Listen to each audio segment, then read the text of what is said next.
여러분의 계좌는 아직도 파란불이십니까? 저희가 빨갛게 바꿔드리겠습니다. 손실극복 프로젝트 나오면 꼭 따라와. 네. 자, 개편 됐습니다. 됐습니다. 개편 됐습니다. 네. 예, 화면이 똑같다고 해서 뭐가 바뀌었나 이러지만 개편이 됐습니다. 맞아요. 느껴보시면 되고요. 네. 오늘 시장 상황을 보게 되면은 지수 자체는 그래서 그렇게 움직였지만 그래도 반도체가 굉장히 좋았다 이런 생각이 좀 듭니다. 오늘 시장에서 반도체가 워낙에 눈에 띄기는 했지만 네. 2차 전지도 빼놓을 수가 없거든요. LS. 새롭게 네. 떠오른 우리 LS 머티리얼즈의 화려한 데뷔 무대도 정말 어마어마한 날이었습니다. 그렇습니다. 네. 뭐 반도체도 그렇고 보라마이크가 얘기했던 2차 전지 쪽도 그렇고 어쨌든 우리 시장에서 주도주 쪽이기 때문에 시장의 방향성이 이제 조금 내년부터 좀 좋아지려고 하는 건가라는 그런 기대감이 들더라고요.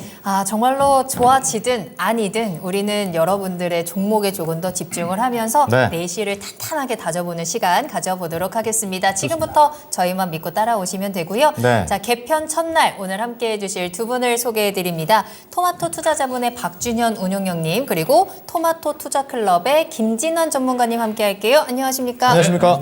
반갑습니다. 반갑습니다. 자, 일단 출연자 바뀌었습니다. 맞아요. 개편을 맞이해서. 가장 먼저 보이는 것부터 바꿨어요. 네. 맞습니다. 네. 자, 저희 오늘 두 분과 함께 시장에 대한 이야기 또 종목에 대한 이야기로 2시간 꽉 채워서 달려볼 거고요. 개편이 됐지만 여러분들 종목에 대한 진단은 조금 더 꼼꼼하고 신속하고 정확하게 달려가 보겠습니다. 궁금하신 종목명 매수가 비중 지금 바로 저희한테 보내주시면 되는데요. 네. 토마토 증권통 유튜브 채팅창에 질문 남겨주시면 저희가 신속하게 상담 도와드리고요. 전화 주시길 바라겠습니다.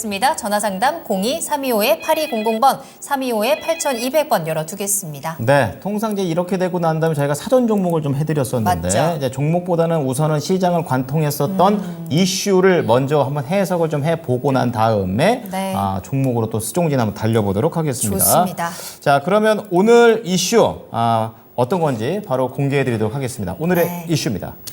짜잔. 그림만 봐도 화면이 시원시원하죠. 예.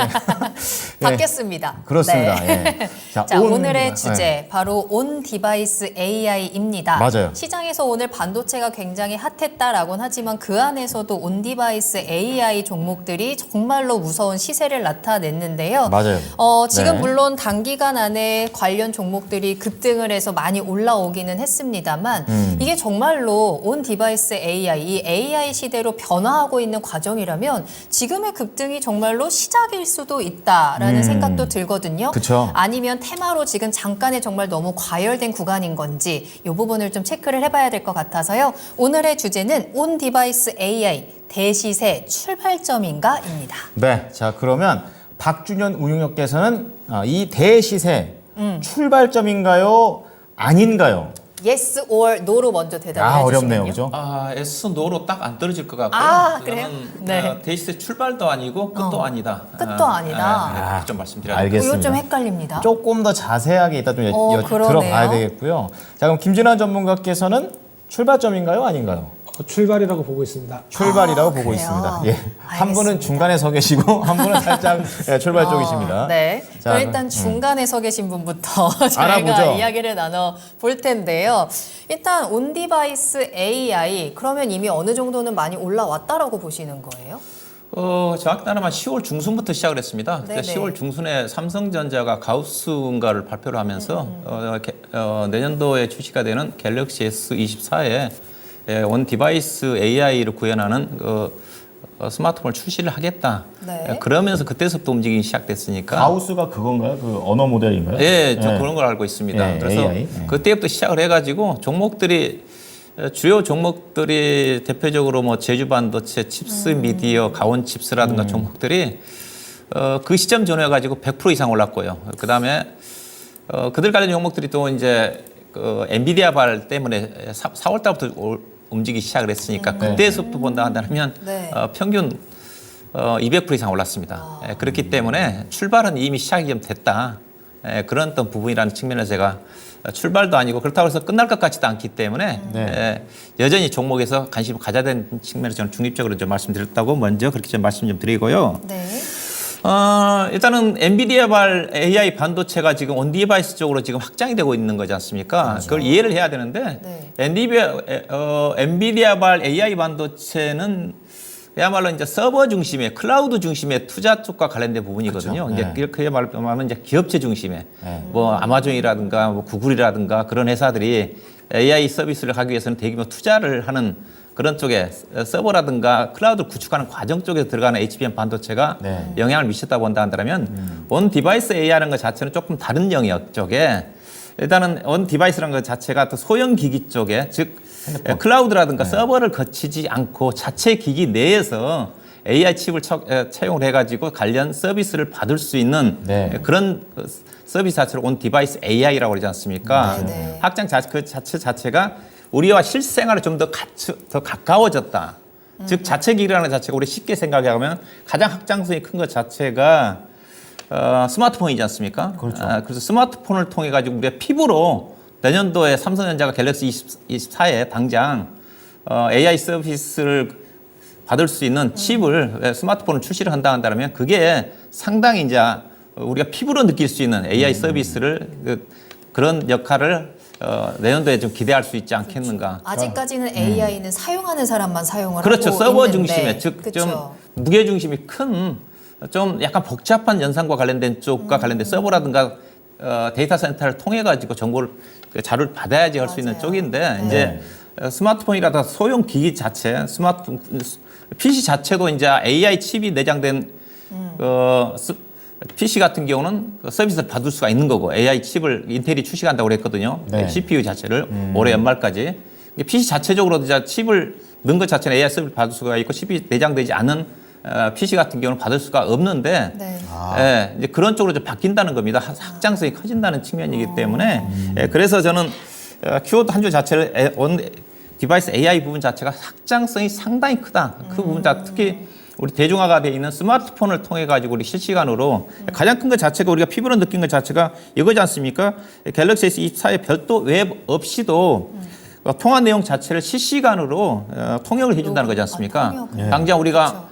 해외 여행 간다 한다더라도 너무 유용. 영어라든가 뭐 모른다 한다 하더라도 스마트폰 하나 가지고 바로 실시간으로 해준다 그러니까 대단한 거죠. 예, 이런 것 자체가 네. 우리가 피부로 느낄 수 있는 확장성이라고 좀 볼 수가 있는 거거든요. 네. 예, 그래서 사업 자체는 본격적으로 이런 것 자체는 이제 본격화 좀 될 것 같은데 주가 자체는 좀 많이 좀 올라와 있어서 이제 그런 어떤 부분들 좀 체크를 좀 해야 될 것 같은데 예, 그래서 저는 이 서비스 이 부분 자체가 언제까지 좀 전개가 좀 되느냐 앞서 얘기했듯이 갤럭시 S24가 내년도 1월 중순에 언팩 행사 때에 제품을 공개를 한다고 그랬거든요. 네네. 근데 그때까지 특히 이 관련된 종목들 AI 서비스 자체가 내년도 세스 2024 쪽에서 핵심 또 그 이슈거든요. 그런 어떤 부분을 고려해 본다 한다면 시기적으로 저는 앞서겠다 주가는 많이 올라왔기 때문에 최소한 내년도 1월 중순 정도까지는 1월 효과 때까지는 AI 관련 종목들이 시장의 중심에 있을 거다. 예, 그런 관점에서 말씀을 드리고 싶습니다. 그러니까 그 이후에는 조금 꺾일 수도 있다라고 보시는 거예요. 조금 이제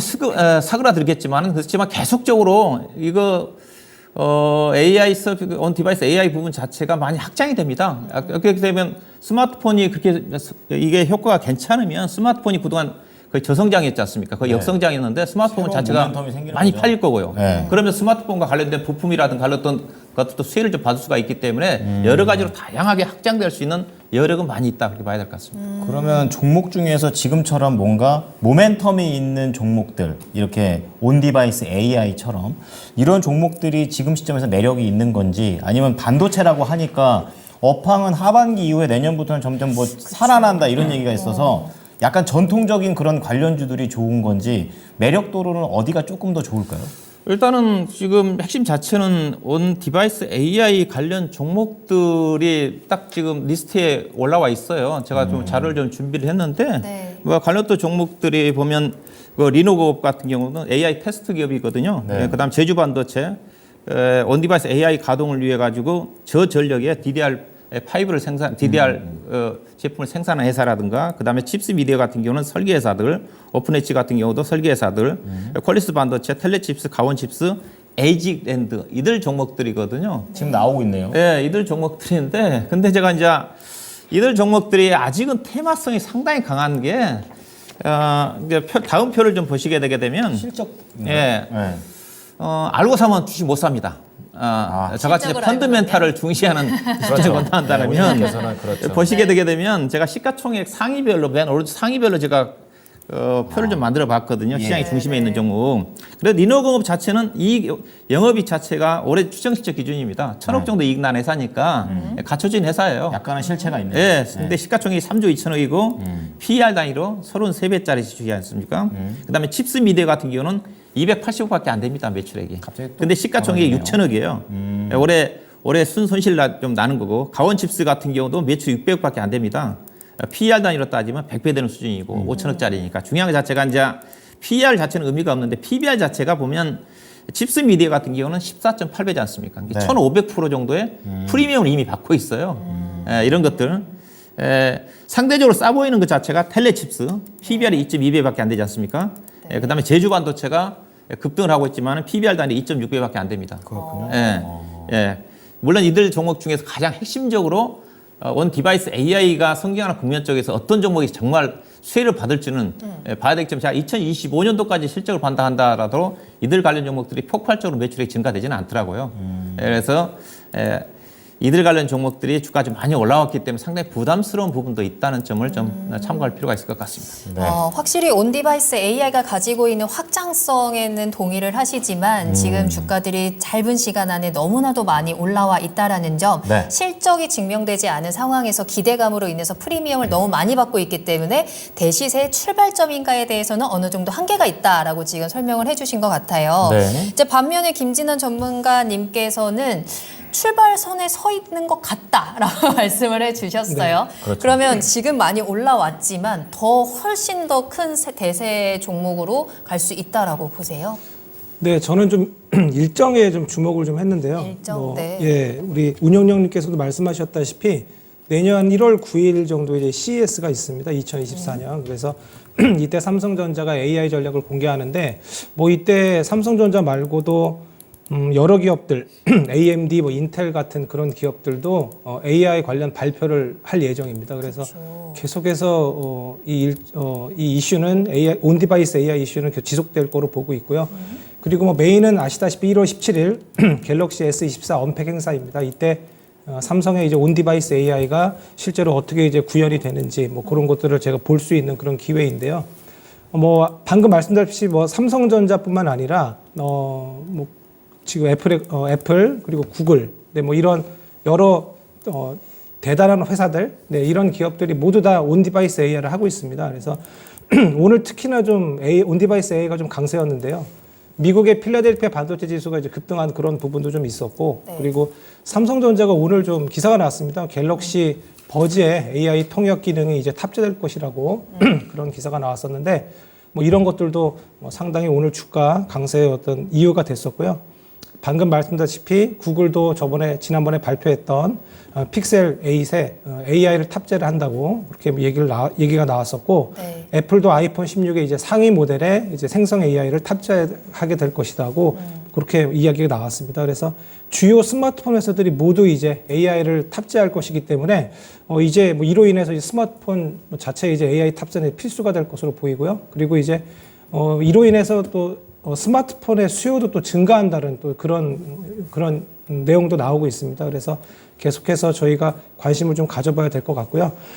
그리고 이제 이뿐만 아니라 온디바이스 AI는 아시다시피 클라우드나 뭐 이런 부분을 거치지 않고 자체 AI를 탑재를 하기 때문에 소형 가전으로 이제 넘어가게 됩니다. 그래서 소형 가전으로 얘기하고 한다면 뭐 노트북이라든가 그다음에 이어폰 방금 얘기한 그다음에 스마트워치 뭐 이런 쪽으로 확장이 될 수 있겠습니다. 그래서 뭐 삼성 갤럭시 엑스북 같은 경우에도 조만간 이제 AI가 탑재된다는 뭐 그런 얘기가 좀 있었고요. 네. 그리고 인텔도 이제 메테오 레이크라는 이제 NPU에 탑재가 돼서 이제 PC에서 네트워크 없이 이제 AI 연산이 뭐 가능해질 거라는 뭐 그런 보도도 있었습니다. 그래서 뭐 결론적으로 말씀드리면 그러니까 나중에 제가 좀 이따 얘기해 드리겠지만 소형 가전에 들어가는 반도체 기술이 아무래도 이제 자체 AI 칩을 구현하다 보니까 소형화가 돼야 되고 그다음에 발열 문제 좀 해결이 돼야 되고 그다음에 전력도 좀 적게 먹어야 됩니다. 이게 반도체 작은 배터리를 사용하게 되니까 그래서 이런 쪽의 관련주들이 지금 상당히 강세입니다. 그래서 이런 쪽의 종목들이 지금은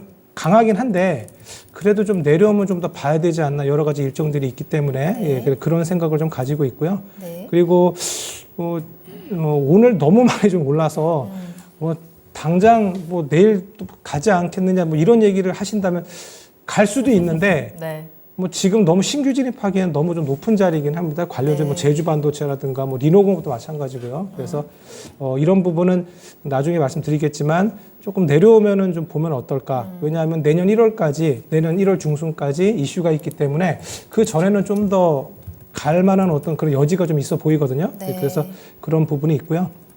그리고 사물 인터넷이 뭐 지난 몇 년까지 계속 이슈가 됐었는데 사물 인터넷이 이제는 이제 사물 AI로 가는 그런 어떤 대전환의 결정적인 순간이 아닌가 합니다. 그래서 지속적으로 좀 봐야 되는 이슈. 그리고 원래는 뭐 필라델피아 반도체 지수가 이렇게 많이 오르면 HBM 쪽이 많이 오르고 했거든요. 네네. 근데 이번에는 HBM이 오르지 않고 오히려 온디바이스 AI가 그래서 그쪽 가는 걸 보면 아 반도체 섹터가 이제는 온디바이스 AI가 좀 대세구나 그런 것들을 좀 알 수 있고요. 근데 이런 수급이나 아니면 이런 이슈의 어떤 크기로 봐서는 이게 여기서 멈출까? 네, 뭐 이런 생각을 좀 하고 있습니다. 그리고 아까 분명히 말씀드렸다시피 일정도 뭐 빵빵하기 때문에 네. 1월까지 계속 지속이 됩니다. 그래서 그래서 지속적으로 봤으면 하고요.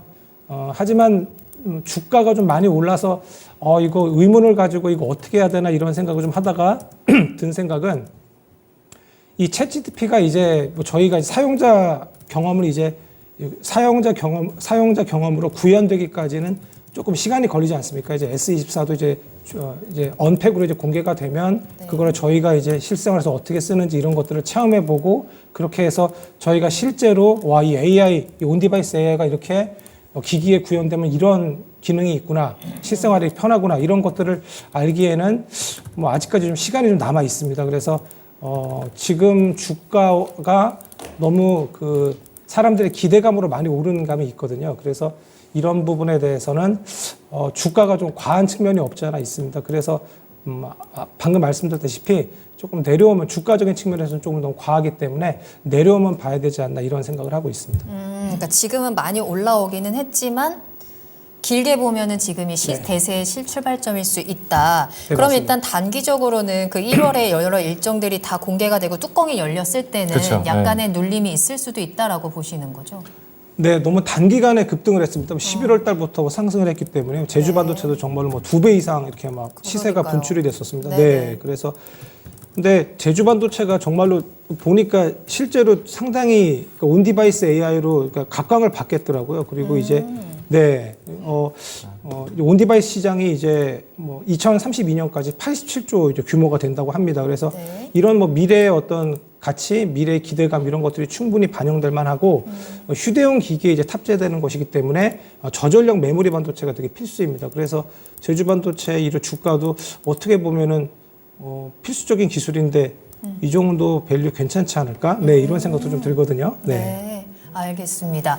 두 분 모두 이제 온디바이스 AI로 인한 여러 가지 뭐 변화라든지 확장성에 대해서는 공감을 하고 계시고 네. 또 한 가지는 이제 단기간에 너무 많이 올라왔다라는 부분에 대해서는 공감을 하시면서 지금 말씀을 해주신 것 같아요.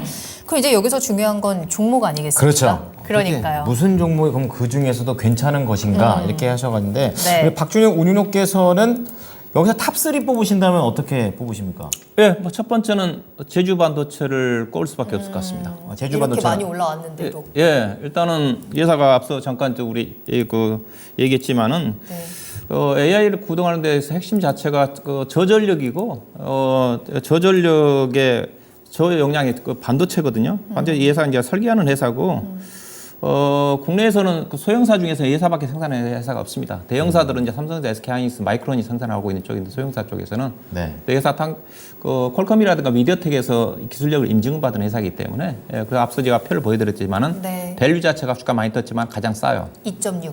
그 PBR 지표에서 2.5배밖에 안 되는 네. 수준이고 그리고 시가총액이 4천억입니다. 4천억 되기 때문에 약작네요. 그런 또 측면이고 그다음에 두 번째는 퀄리타스 반도체인데요. 또 새내기죠. 시가총액상으로 좀 매력적인 것 같습니다. 앞서 이제 매출액 자체는 크지는 않지만은 그래서 설계 능력을 보유하고 있거든요. 이제 최근에 좀 상장이 좀 됐는데 시가총액 3천억짜리거든요. 좀 약간 가벼운 부분 쪽인 것 같고 그다음에 세 번째는 조금 안정성 측면에서 텔레칩스라는 회사가 그 차트를 보시게 되게 되면 이 회사 상당히 지금 괜찮습니다. 내일이라도 사도 되는 주식인데. 오, 그렇죠. 내일 굉장히 솔깃한데요. 네, 뭐 차트를 본다 한다면 네. 이 회사가 회사는 칩셋 미디어라는 회사에 회사가 그 실질적인 그 NPU 능력을 갖고 있는 회사 칩셋 미디어인데 예. 그 회사가 주가가 많이 떴거든요. 대장주 역할을 하는 회사인데 그 회사 지분을 또 갖고 있는 회사가 텔레칩스예요. 본래 텔레칩스는 이제 차량용 반도체 설계 회사로 좀 알려진 회사인데 상당히 기술력이 있는 회사니까 상당히 시작 자체도 지금 이익을 내년도 같은 게 영업이 거의 300억 정도까지 난 회사니까 네. 주가가 상대적으로 괜찮아 보여서 안정성을 고려하신 분들은 텔레칩스를 추천해드리고 있습니다.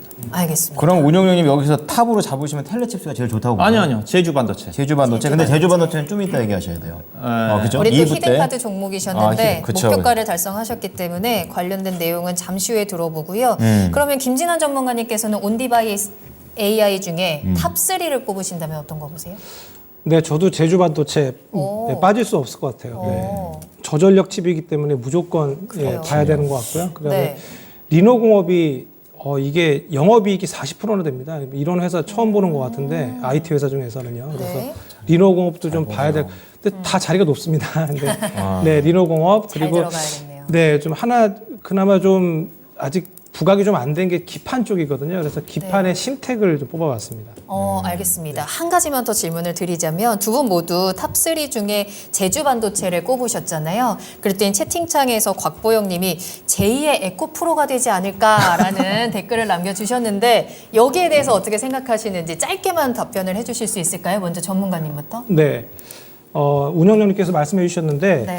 퀄컴하고 이제 미디어텍이 그러니까 이 칩셋 저전력 메모리 반도체 이제 기업입니다. 그래서 미장을 보신다면 이제 퀄컴을 사도 될 것 같긴 한데요. 아, 그래요? 네. 근데 이 두 회사한테 인정받은 회사가 제주 반도체입니다. 예. 기술력이 있군요. 네, 기술력이 진짜 마이크론 이 두 회사 모두한테 이제 인증을 받은 그런 회사는 네. 마이크론 말고는 이제 제주 반도체가 유일합니다. 네. 그리고 이제 오지 향 매출 비중이 이제 좀 큰데요. 그러니까 이 통신용으로 해서 이쪽으로 좀 특화되어 있는 기업이기도 합니다. 그래서 제주 반도체가 예. 그리고 매출 성장도 2024년에 보니까 58.8%의 성장이 뭐 예상되거든요. 그래서 지금 주가적인 어떤 밸류도 높긴 한데 네. 네, 충분히 좀 더 갈 수 있지 않나 뭐 이런 생각을 하고 있습니다. 알겠습니다. 운영형님께서는 제주 반도체 잠시 후에 리뷰도 하셔야 되니까 yes or no로만 짧게 대답해 주세요.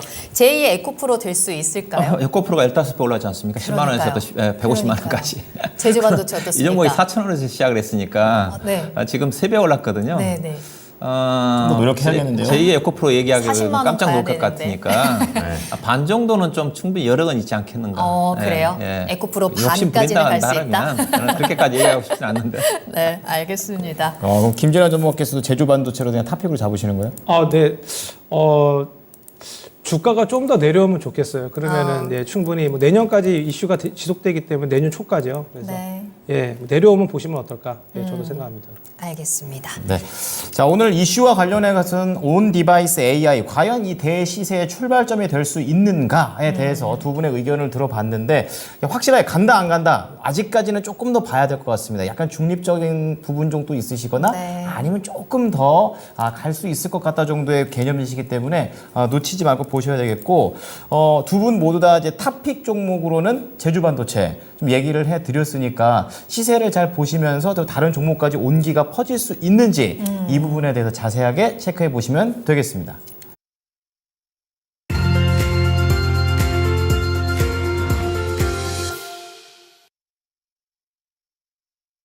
네, 오래 기다리셨습니다. 네. 자, 이번에는요, 여러분들 종목에 대해서 집중해보는 스피드 종목 진단 달려가도록 하겠습니다. 여러분, 저희 이슈 코너 어떠셨나요? 네. 아주 아우. 뒷배경이 멋있다라는 댓글들을 많이 남겨주셨고, 보시는 분, 뭔가 예. 텐션이 올라가는 것 같아서 좋아요 라고 하시고, 그렇습니다. 저희 이렇게 이슈에 대해서 이야기 나눌 때 여러분들이 그 이슈와 관련해서 궁금하신 내용들 같이 남겨주시면 또 실시간으로 저희가 질문 드리면서 그에 대한 이야기 더욱더 깊이 할 수 있으니까요. 계속해서 함께 해주시길 바라겠습니다. 네. 자, 자엘님께서 나도 오늘 상담받고 싶어요 라고 하셨는데 올리세요. 자, 지금 바로 올리십시오. 토마토 증권통 유튜브 채팅창에 종목명 매수가 비중 남기시면 저희가 상담 도와드리고요. 전화 상담 02-325-8200번 325-8200번으로 문의 전화 주시기 바랍니다. 네, 저 리즈님께서는 그 리노공업 수익 중입니다. 오, 축하드리고 그 어떤 분께 축하를 잘했다고 얘기하시는 건지 김진환 전문가 말씀하시는 거겠죠? 예. 어쨌든 네. 요거 앞에다 이 주어를 달아주셔야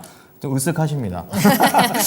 올려주셨으면 좋겠어요. 네. 자, 그러면 이제 종목으로 들어가 보겠습니다. 자, 첫 번째 종목은요. 자, 박준현 운용역계에 들어온 종목이 되겠는데요. 이루리 님께서 네. 예, 이루셔야죠. DMS가 되겠습니다. 이 종목은 약간 초면입니다. 8,060원에 매수를 하셔서 지금은 7,000원이 깨진 상태입니다. 오랫동안 고생을 하셨고요. 20%를 들고 계셔서 이걸로 또 비중 조절하기도 쉽지 않은 약간은 무게감이 있는 그런 상황입니다. 네. 자, 이제 조금 오르는데 매수가까지 올 수 있을지 진단 부탁드립니다. 자, 수익보다는 손실이 없었으면 좋겠다. 이렇게 좀 얘기를 하셨는데 전망 좀 알아보면서 조금 더 명확한 판단해 보시기 바랍니다. 운영료님, DMS 이 무슨 회사인지도 궁금하고 어떻게 하는 게 좋습니까? DMS는 디스플레이 장비 회사입니다. 과거에 회사 거의 LG 디스플레이 중심으로 해서만 회사가 장비를 공급하는 회사로 알고 있는데 최근에는 제가 모르겠는데요. 아마 삼성 디스플레이 간지는 모르겠는데 디스플레이 장비 회사가 SFP가 있고 그다음에 AP 시스템이 있고 DMS가 있고 뭐 그런 일부 회사들이 있거든요. 근데 네. 디스플레이 업황 자체가 지금 워낙 안 좋다 보니까 그렇죠. 반도체 뭐 소부장만 얘기했었지 디스플레이 장비 종목들에 대해서는 요즘 OLED 소재 관련 종목도 얘기 안 하지 않습니까? 맞아요. 예. 근데 이 종목이 보면 시장에서 별로 주목을 못 받고 있는 그런 업종임에도 불구하고 주가가 많이 올라왔어요. 근데 실적이 상당히 좋았네요, 보니까요. 현재 3분기까지 영업이익이 350억 정도 난 회사니까 네. 연간으로 따지면 400~500억 정도 난 회사니까.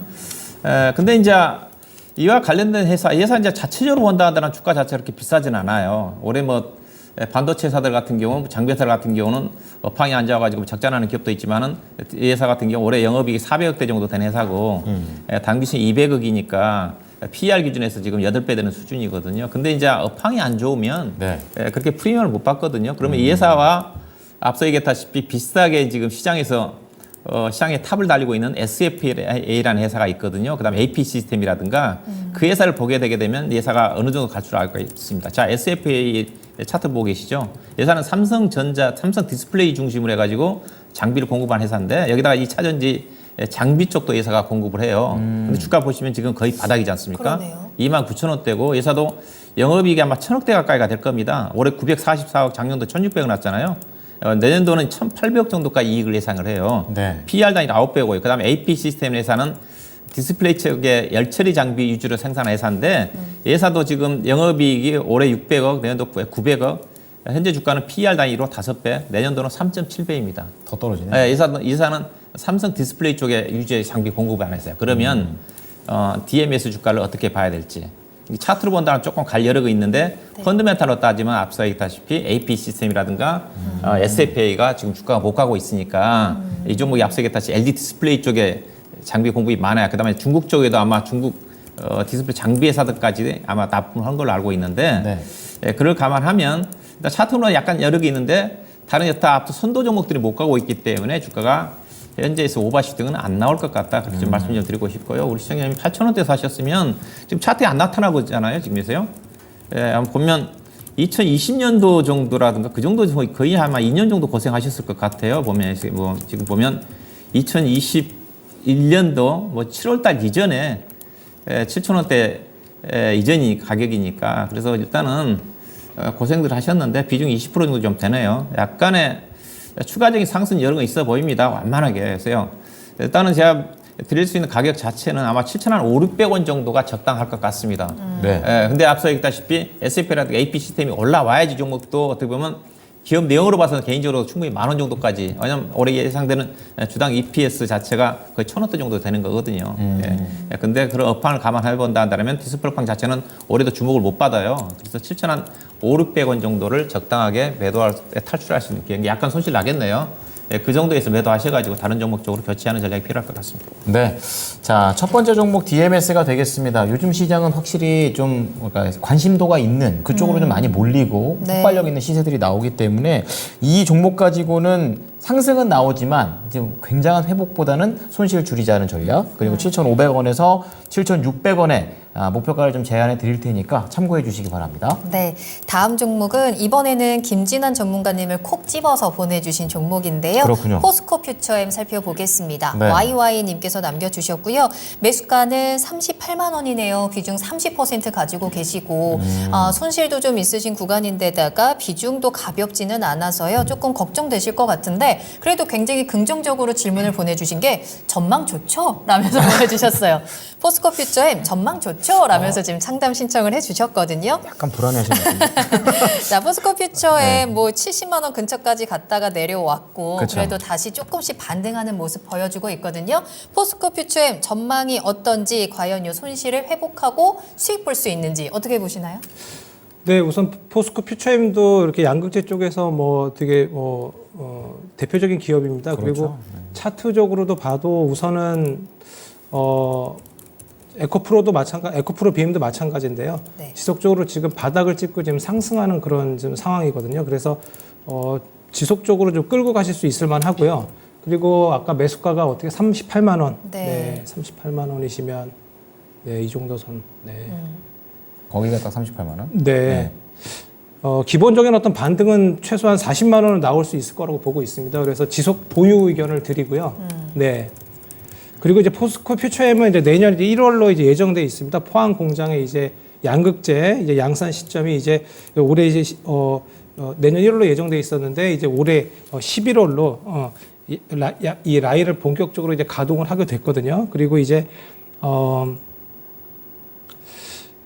이제 이 포스코 퓨처엠이 하는 것이 단결정 양극재인데요. 그러니까 이쪽은 국내 배터리 이제 업계가 중국 기업들의 주력 제품이 이제 리튬 인산철 배터리죠. 그러니까 이쪽하고 저희가 경쟁을 좀 해야 되는 상황인데 이 상황에서 그러니까 우리 국내에서도 정부가 LFP 배터리 육성을 좀 이야기를 해서 나왔거든요. 그래서 앞으로는 LFP 배터리 쪽도 이제 저희가 봐야 되는데 이쪽으로도 포스코 퓨처엠이 조금 걸치고 있습니다. 그래서 LFP 배터리 쪽도 저희가 우리 정부의 어떤 육성 의지도 있고 포스코 퓨처엠이 하기 때문에 이런 부분에서도 저희가 지속적으로 좀 볼 수 있는 기업이라고 생각을 하고요.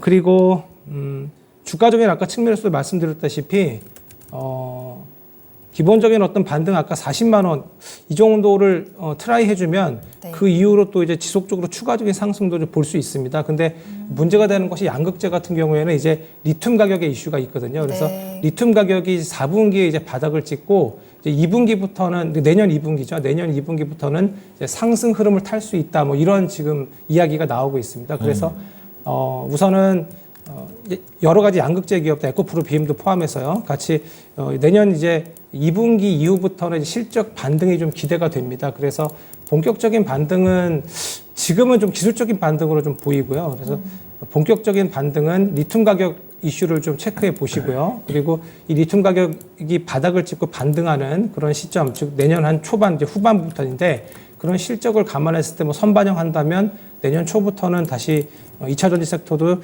반등할 거로 보이고 대표 기업이기 때문에 포스코 퓨처엠도 좀 반등이 좀 더 나올 수 있지 않을까 이렇게 생각을 하고 있습니다. 네, 포스코 퓨처엔 긍정적인 전망 전해주셨습니다. 네. 1차적으로 40만 원까지는 충분히 반등 가능하다라는 전망과 함께 이제 시장의 분위기가 2차 전지 쪽에 조금 더 힘을 실어주고 또 LFP 배터리라는 모멘텀을 기대한다면 그 이상도 갈 수 있을 거다. 보유 의견 함께 전해주셨고요. 리튬 가격의 변수도 확인하시기 바라겠습니다. 네. 자, 오늘 안 그래도 이슈와 관련돼서 얘기를 했었을 때 이제 온디바이스 AI와 관련된 내용을 다뤄줬습니다. 그렇다 네. 보니까 그러한 종목들이 정말 많이 직간접적으로 계속해서 들어오고 있기 때문에 네. 아직도 좀 뭔가 직접적인 종목에 대한 그런 궁금증을 많이 갖고 계신 것 같아요.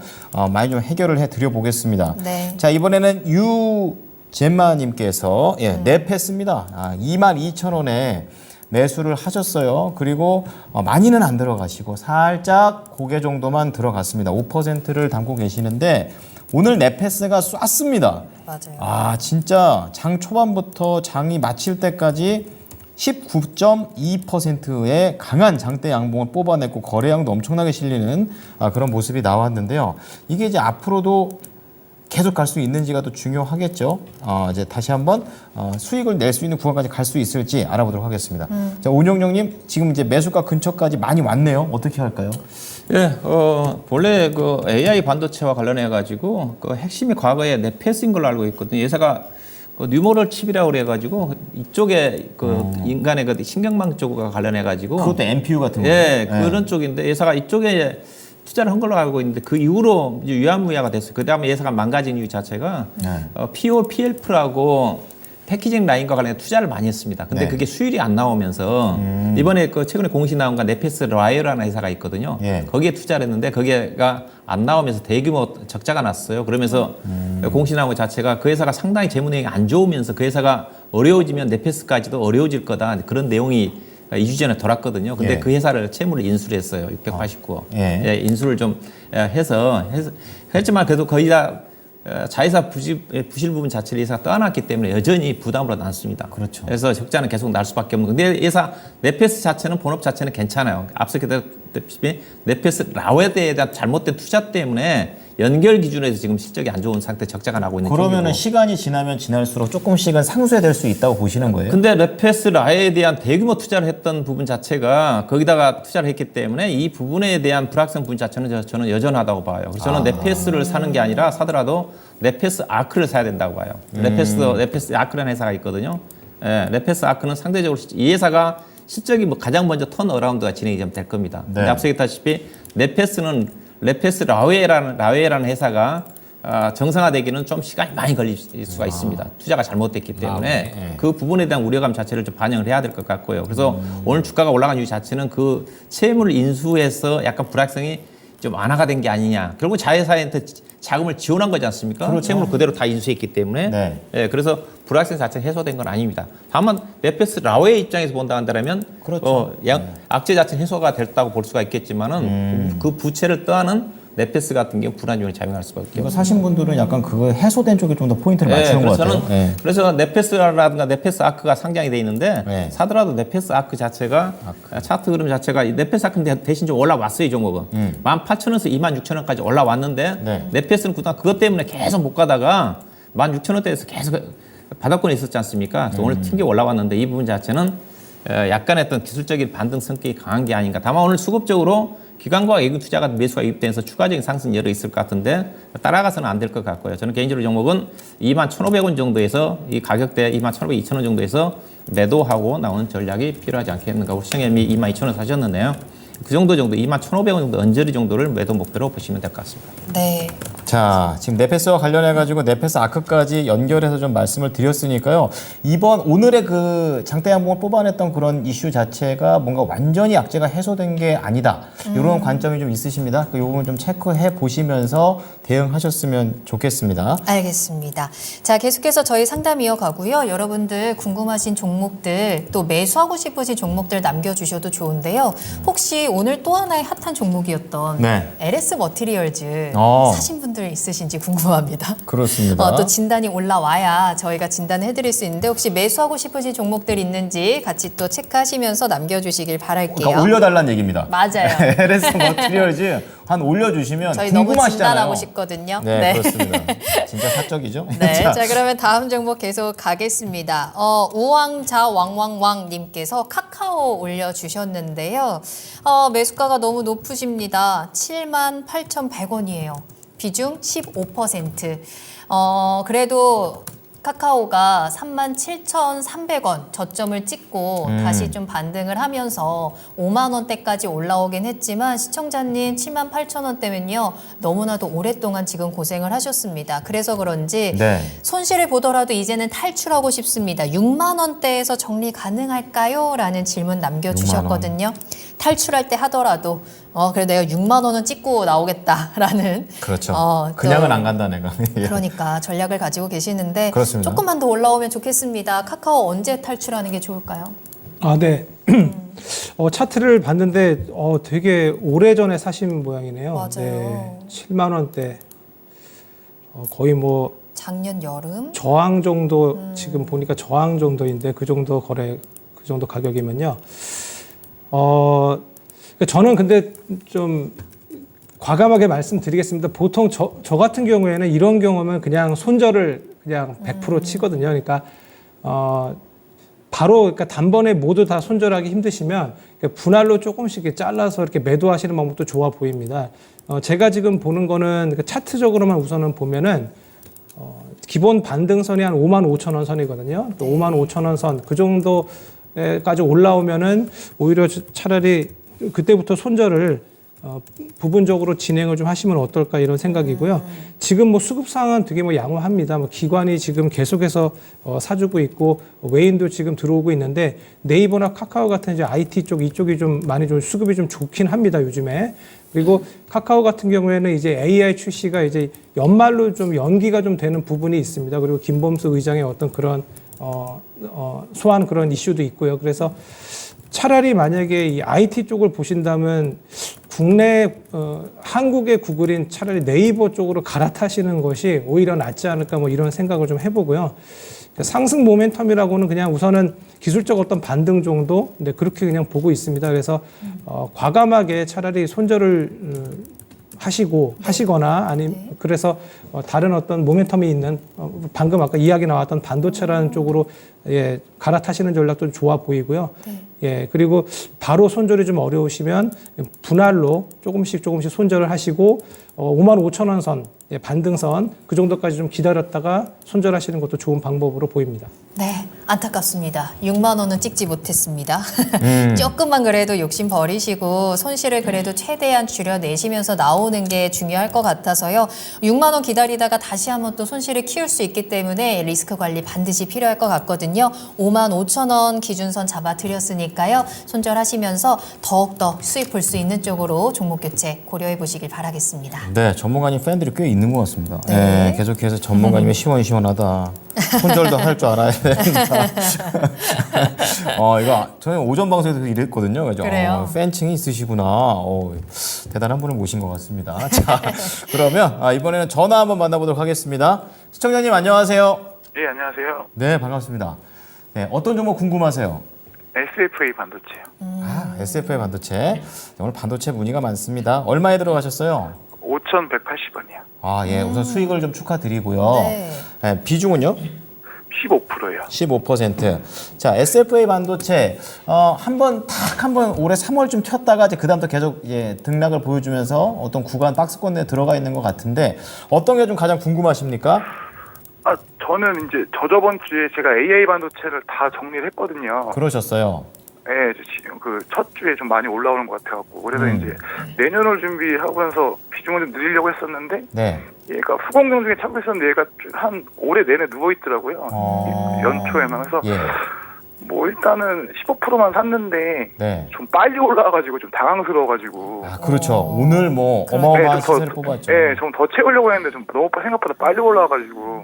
그렇죠. 저는 목표가액 1차로 7,900원 보고 있는데 네. 운영형님 생각은 어떤가 해서 한번 전화 드려봤습니다. 7,900원. 1차가 7,900원. 예, 높으십니다. 자, 어쨌든 간에 지금 계획과 다르게 갑자기 오늘 시세가 너무 터져가지고 마음이 흔들리셨어요. 자, 박준현 운영력 연결해 드릴 테니까 자세하게 한번 진단 받아보십시오. 네. 예, 안녕하세요. 네, 안녕하세요. 예, 그래도 우리 청장님은 최근에 사셨네요. 네네. 이거 아마 개인 투자가들이 그 아마 이익 5, 6천 원대 사가지고 지금 붙들고 계신 분들 엄청 많이 있을 건데 우리 시청자님은 기다리지 않고 바로 사셔가지고 수익을 좀 내셨네요. 제가 이제 그 패키징 반도체 얘기를 할 때 이제 회사고 딱 같은 회사가 하나마이크론이잖아요, 그렇죠?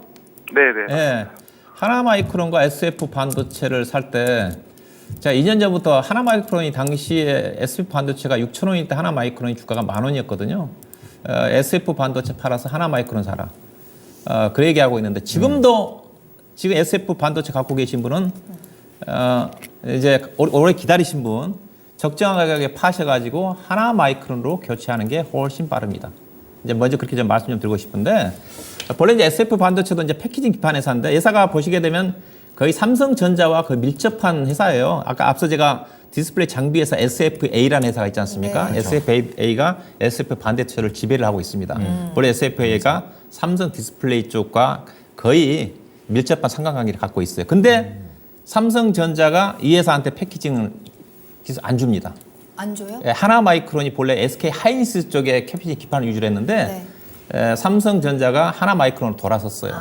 그래, 뭐 최근에 뭐 얼마 전에 올해 상반기 기사 났지 않습니까? 삼성전자가 하나마이크론에 장비 1,000억, 2,000억인가요? 대줄 테니까 네. 밀어줄 테니까 자기 받아달라. 이게 SF 반도체가 밀려났어요.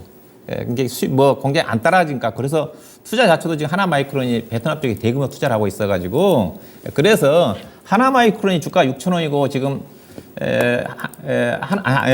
SF 반도체가 지금 6,000원이고 하나마이크론이 주가가 지금 28,000원대인데 시가총액으로 따지면 지금 이 회사가 싼 게 아닌 게 시가총액 1조 원짜리입니다. 그다음에 하나마이크론이 주가는 거의 28,000원이지만 시가총액으로서는 SF 반도체에 비해서 3,000억밖에 안 높아요. 예, 그렇죠? 근데 그러면 실적으로 보게 되게 되면 성장성 자체도 하나마이크론이 앞으로 급성장하고요. 2025년도에 하나마이크론이 매출액이 2조 1,500억입니다. 추정 실적으로. 그다음에 영업이익이 3,100억이에요. 그다음에 그럼 SF 반도체는 어떠냐? SF 반도체는 2025년도에 영업이익 430억 원에 단기 수익 340억입니다. 몇 배 차이 나죠? 거의 7, 8배 차이 납니다. 그렇죠. 시가총액은 30%밖에 하나마이크론 높지 않다고 그랬어요. 그러면 SF 반도체가 지금도 주가가 엄청 높은 거죠. 예. 자, 그래서 주가가 못 갔는데 오늘 왜 갔느냐? 앞서 얘기했죠. 오늘 그 네페스 같은 경우도 못 움직였던 주식들이 오늘 비정상 급등한 주식들이 많은 것 같아요. 근데 순환매성을 어떻게 이든지 주변 주까지 움직이면 주가 자체가 어떻게 보면 과열 신호기이기도 하거든요. 예, 그런 부분도 있는 것 같은데 그래서 SF 반도체 갖고 계신 분은 저는 개인적으로 이번 기회에 잘 팔고 나오셔가지고 오늘 보니까 외국인 투자가들이 많이 샀네요. 개인 투자가 많이 팔아서 약간 상승률이 있을 것 같은데 밸류로 보게 되면 주가가 엄청 비싼 주식이다. 왜냐하면 지금 SF 반도체가 2025년도 실적 기준에서 PER 단위로 25배입니다. 근데 오늘 주가가 떴기 때문에 이게 반영이 안 된 거거든요. 30배예요. 더 올라가겠죠. 네, 그렇죠. 오늘 반영돼 제가 ITT에서 보니까 오늘 주가 뜨기 전에 어제 종가 기준 해가지고 25배인데 오늘 주가 떴으니까 서로 아마 4-5배가 되겠네요. 근데 하나마이크론은 내년도에 PER 단위가 8.7배입니다. 2025년도에. 예, 그래서 SF 반도체 갖고 계신 분은 파셔가지고 하나마이크론 많이 올라 최근에 쉬고 있는 쪽 오히려 낫지 않겠는가. 이거는 우리 청년이 한 7,000원, 뭐 900원 정도 보고 있다고 그랬었는데 그 정도까지는 갈 수는 있을 것 같은데요. 저는 개인적으로 한 7,000원, 200~300원 정도가 적정하게 주가가 매도할 수 있는 가격이 좀 되지 않겠는가. 이 정도.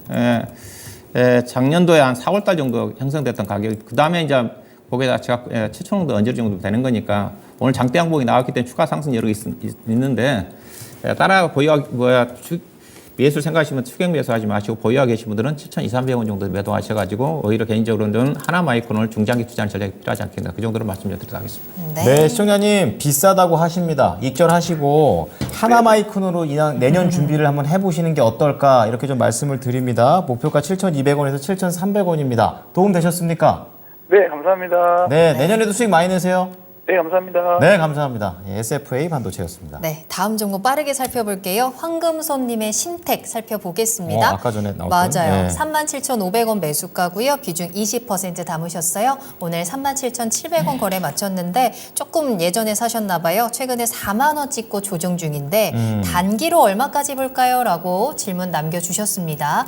앞서서 또 김진환 전문가님의 온디바이스 AI 탑3 종목 중에 맞아요. 신택이 있었어요. 그렇죠. 근데 신택이 그렇게까지 다른 종목에 대비해서는 그런 큰 시세는 안 나오고 있는 것 같은데 어떻게 네, 생각할까요? 좀 실적이 좀 별로 좋지가 못해서 좀 그런데 예, 이번에 뭐 온디바이스 AI 섹터로 좀 편입이 됐습니다. SIP 기판 쪽으로 이제 부각이 되는 모습인데요. 네. 소형 가전으로 온디바이스 AI가 이제 분야를 확장하면서 소형 기판, 즉 고밀도 고효율의 그런 기판 어떤 수요도 이제 증진이 예상이 되는데 심택이 이제 그런 부분을 담당하고 있습니다. 그래서 심택은 저는 상당히 좋게 보고 있고 그리고 지금 가격 수준도 상당히 어떻게 보면 지금 낮은 수준이거든요.